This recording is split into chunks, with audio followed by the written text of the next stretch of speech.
Hi friends, ഞാനിപ്പോൾ നിൽക്കുന്നത് നമ്മുടെ ആലപ്പുഴ മാരാരിക്കുളത്തുള്ള ചെത്തിക്കിടപ്പുറത്താണ്. ഇവിടെ വന്നപ്പോഴാണ് അന്യായമായ ഞണ്ടുപിടുത്തം കാണുന്നത്. ഞണ്ടിൻ്റെ വേട്ട തന്നെയാണെന്ന് വേണം പറയാൻ. കണ്ടു കഴിഞ്ഞാൽ നിങ്ങൾ ഞെട്ടും വേണേ കണ്ടോളൂ. ഇങ്ങേറ്റം മുതൽ അങ്ങേറ്റം വരെ ഞണ്ട് മാത്രം പിടിയാണ്. കമ്മട്ടി ഞണ്ടുമുണ്ട്, കടലിലെ ഞണ്ടുമുണ്ട്. ഏത് ഞണ്ടാണ് നിങ്ങൾക്ക് കണ്ട ഏത് വേണേലും കണ്ടോളൂ. ഇവിടെ വന്നു കഴിഞ്ഞാൽ ഞണ്ടുപിടുത്തം മാത്രമല്ല കേട്ടോ, മീൻ പിടുത്തമുണ്ട്. കഴിഞ്ഞ ദിവസം ഞങ്ങൾ വന്നപ്പോൾ നിറയെ മീൻപിടുത്തക്കാരുണ്ടായിരുന്നു. എല്ലാവർക്കും നിറയെ മീൻ കിട്ടുന്ന കാഴ്ചയാണ് കണ്ടത്. പക്ഷെ ഇന്ന് വന്നപ്പോൾ മീൻപിടുത്തക്കാർ കുറവാണ്. അവിടെ ഇവിടെയൊക്കെ ആയിട്ട് ഓരോരുത്തരെ കണ്ടിട്ടുള്ളൂ. അതുകൊണ്ടാണ് ഞാൻ കൂടുതലും അത് മീൻ പിടിക്കുന്ന കാര്യമൊന്നും എടുത്തു പറയാതിരുന്നത്. ഇന്ന് പതിവിലും വിപരീതമായിട്ട് ഞണ്ടുപിടുത്തക്കാരാണ് ഏറ്റവും കൂടുതൽ ഉണ്ടായിരുന്നത് കേട്ടോ. കാരണം ഒരുപാട് ഞണ്ടിങ്ങനെ കിട്ടിക്കൊണ്ടിരിക്കുവാണ്. ഇടേണ്ട താമസമേ ഉള്ളൂ. നിറയെ ഞണ്ടുമായിട്ടാണ് ചൂണ്ട പൊക്കിയെടുക്കുന്നത്. അതറിഞ്ഞിട്ടായിരിക്കും ഒരുപാട് ചൂണ്ടക്കാർ ഇതാ ഇങ്ങോട്ട് കയറി വന്നേക്കുന്നത്. നോക്കിയതേ കണ്ട, ചാക്ക് നിറഞ്ഞ് ഞണ്ട് പിടിച്ച്. സാധാരണ നമ്മൾ വള്ളത്തിൽ പോകുമ്പോഴും വീശുമ്പോഴൊക്കെ അല്ലേ ഇത്രയും ഞണ്ട് ഇങ്ങനെ പിടിക്കുന്നത്. ചൂണ്ടയിട്ടൊക്കെ ഇത്രയും ഞണ്ടൊക്കെ പിടിക്കുമെന്ന് വെച്ചാൽ എന്തുവാണല്ലേ, സമ്മതിച്ചു കൊടുക്കണം. അത്രയ്ക്ക് ഞണ്ടിങ്ങനെ പെരുകി കിടക്കുക. അതേ നോക്കിയേ കണ്ട, ചൂണ്ട കടലിലേക്ക് എറിയുന്ന കണ്ട. ഈ ചൂണ്ടയുടെ തുമ്പത്ത് ഒരു കുഞ്ഞു വല ഉടക്കിയിട്ട് അതിൻ്റെ അകത്ത് കോഴിക്കോടലിട്ടിട്ട് കടലിലേക്ക് ഒറ്റയേറാം. സെക്കൻഡുകൾക്കുള്ളിൽ വലിക്കേണ്ട താമസമേ ഉള്ളൂ. നിറയെ ഞണ്ടുമായിട്ടാണ് ചൂണ്ട വലിച്ചെടുക്കുന്നത്. ഇതേ പാവത്തിന്റെ ചൂണ്ട ഒടിഞ്ഞു കേട്ടോ.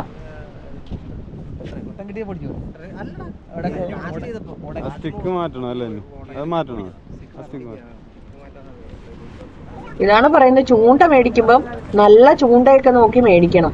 അല്ലെങ്കിൽ ഈ സ്റ്റിക്കൊക്കെ ഒടിഞ്ഞു പോകും. നല്ല ക്വാളിറ്റി ഉള്ള നല്ല കമ്പനി നോക്കി വാങ്ങിക്കണം. അല്ലെങ്കിൽ നമുക്ക് തന്നെയാണ് ഏറ്റവും വലിയ നഷ്ടം. ഇത് കണ്ട, കുറേ ആൾക്കാരിങ്ങനെ നിൽക്കുന്ന. എല്ലാരും നിറയെ ഞണ്ട് പിടിച്ചേക്കുവാണ് കേട്ടോ. ചിലര് പൊക്കി എടുക്കുന്ന കാണാം, ചിലര് ഞണ്ടിനെ പിടിച്ച് ബക്കറ്റിലും ചാക്കിലൊക്കെ ഇടുന്ന കാണാം. എന്തായാലും ഇതൊരു അപൂർവമായ കാഴ്ചയെന്ന് എനിക്ക് പറയാൻ പറ്റത്തുള്ളൂ.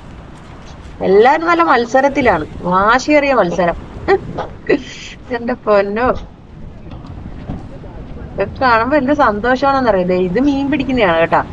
ഒറ്റ നൂലിൽ തന്നെ 4 ചൂണ്ട ഇട്ടിട്ടുണ്ട്. അതിൽ തീറ്റയിട്ടേക്കുന്ന ചെമ്മീനാണ്. ഇനി നേരെ കടലിലേക്ക് ഒറ്റയേറാം. ഭാഗ്യമുണ്ടെങ്കിൽ 4 മീനൊക്കെ കിട്ടും, അല്ലെങ്കിൽ 1 മീനെങ്കിലും കിട്ടാതിരിക്കത്തില്ല. എന്തായാലും ഇത് മീൻപിടുത്തക്കാരെ ഞാൻ പറയില്ലേ, അവിടെ ഇവിടെയൊക്കെ ആയിട്ട് ഓരോ മീൻപിടുത്തക്കാരെ ഉള്ളെന്ന്.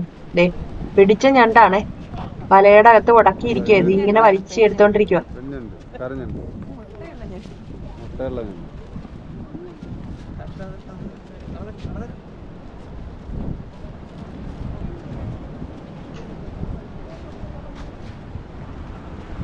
പാറയുടെ പുറത്ത് കയറി നിന്നിട്ടാണ് ചൂണ്ടയിടുന്നത്. ഇത് പുലിമുട്ടല്ലേ. പിടിച്ച ഞണ്ടിനെ തൊടലിട്ട് പൂട്ടുവാണ്. തിരിച്ചിറങ്ങിപ്പോയിരിക്കാം ഐഡിയ.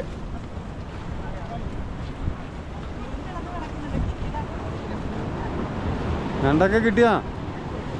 ഞണ്ട് പിടിച്ച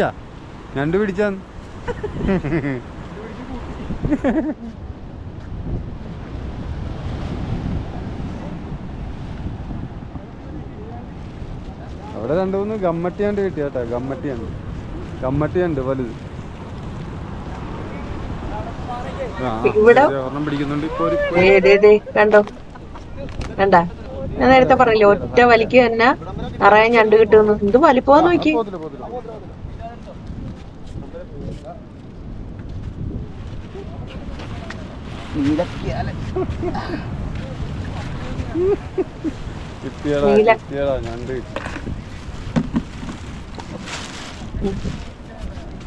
നീലക്കാലം ഞണ്ട് കണ്ടോ, ഒറ്റ വലിക്ക് എത്ര ഞണ്ടാന്ന് നോക്കിയേ. കറക്റ്റ് ടൈമിങ്ങിനാണ് കേട്ടോ പൊക്കിയെടുത്തിപ്പെടുത്തിട്ട്. അത് പോകേണ്ടതാണ്. അത് ഒരൊറ്റ സെക്കൻഡ് ചേർന്ന് നമ്മള് ഞണ്ടിനെ പിടിക്കുവാണെങ്കിൽ ഒരു പ്രത്യേകതയുണ്ട്. നമ്മള് അപ്പൊ തന്നെ പൊക്കണം, അല്ലെങ്കിൽ ഇത് പൊക്കിയെടുക്കുന്ന സമയം കൊണ്ട് വെള്ളത്തിലോട്ട് അങ്ങ് തനിയെ വിട്ട് വീഴും. ഇവിടെ ഒരു പുലിമുട്ടല്ല കേട്ടാ, 3-4 പുലിമുട്ടുണ്ട് ഇടവിട്ട്. അപ്പൊ അവിടെ മൊത്തം ചൂണ്ടക്കാരാണ്. ഇന്നെന്താണ് മൊത്തം ഞണ്ടുവേട്ടയാണ്. കടലൊക്കെ ഭയങ്കര കൂടുതലാണ് കേട്ടാ. അതൊന്നും ഇവർക്കൊന്നും പ്രശ്നമില്ല. മഴയായാലും വെയിലായാലും ഒന്നും പ്രശ്നമില്ല. രാവിലെ മുതൽ രാത്രി വരെ ഇവിടെ മൊത്തം ചൂണ്ടക്കാരായിരിക്കും. എല്ലാ ദിവസം വന്നാലും നിങ്ങൾക്ക് കാണാൻ പറ്റും. ഇവിടെ വന്നു കഴിഞ്ഞാൽ നല്ല ലാഭത്തിൽ മീനും ഞണ്ടും ഒക്കെ വാങ്ങിച്ചോണ്ട് പോകാം കേട്ടോ. ഇവരെ തൂക്കുന്ന സാധനമൊക്കെ ഉണ്ട്. സർവ്വസന്നാഹങ്ങളുമായിട്ടാണ് ഇവർ വരുന്നത്. കുറച്ച് പൈസക്ക് കിട്ടും, നല്ല ജീവനുള്ള മീനെ മേടിച്ചോണ്ട് പോകാം. അല്ല, കിടക്കാച്ചി ഞണ്ടിനെ പിടിച്ചേ. ഞണ്ടിന്റെ സമയം ഫസ്റ്റ് ടൈം.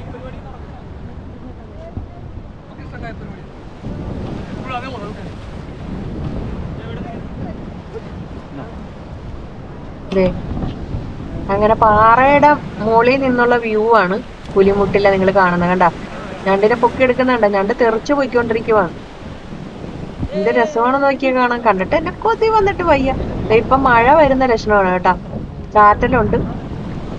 മഴ വന്നു കഴിയുമ്പോ ഇവരുടെ പ്രതികരണം നിങ്ങളൊന്ന് നോക്കിക്കോ, എന്തുമായിരിക്കും ഇവര് ചെയ്യുന്നതെന്ന്. ഞങ്ങളുടെ ഒരു കൊടയൊക്കെ ഉണ്ട്. അങ്ങനെ അതാ മഴ പെയ്ത് കേട്ടാ. ഞങ്ങളുടെ ഈ ഒരു കുടയുള്ളതുകൊണ്ട് ഞങ്ങൾക്ക് ഈ ക്യാമറയും പിടിച്ച് 2 പേർക്കും കൂടെ നടക്കാനൊന്നും പറ്റത്തില്ല. ഒരാൾ നനഞ്ഞു പോവും, അല്ലെങ്കിൽ റെയിൻകോട്ട് വേണം. അതൊന്നും എടുത്തില്ല. ഇത് കണ്ട, ഇവിടെ ഉള്ളവർക്ക് മഴയില്ല, വെയിലില്ല, ചൂടില്ല, ഒരു പ്രശ്നവും.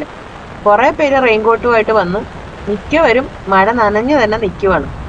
എന്ത് തന്നെയാണേലും ഈ ഞണ്ട് വേട്ടയിൽ ഞണ്ടും പിടിച്ചോണ്ടേ പോകത്തുള്ളൂ. ഇങ്ങനെയൊക്കെയാണ് ഇവരിവിടെ വരുന്നത് കേട്ടാ. ഇതൊക്കെ കണ്ടിട്ട് എന്തുവാ തോന്നുന്നത് നിങ്ങൾക്ക്? ആരാണേലും കൊതിച്ചു പോകും അല്ലേ? ഇവർക്ക് കടല് മൂടിക്കിടക്കാം, എന്നിട്ട് പോലും എന്തോരം പേരാണെന്ന് നോക്കിയേ ചൂണ്ടയിടാൻ വേണ്ടി.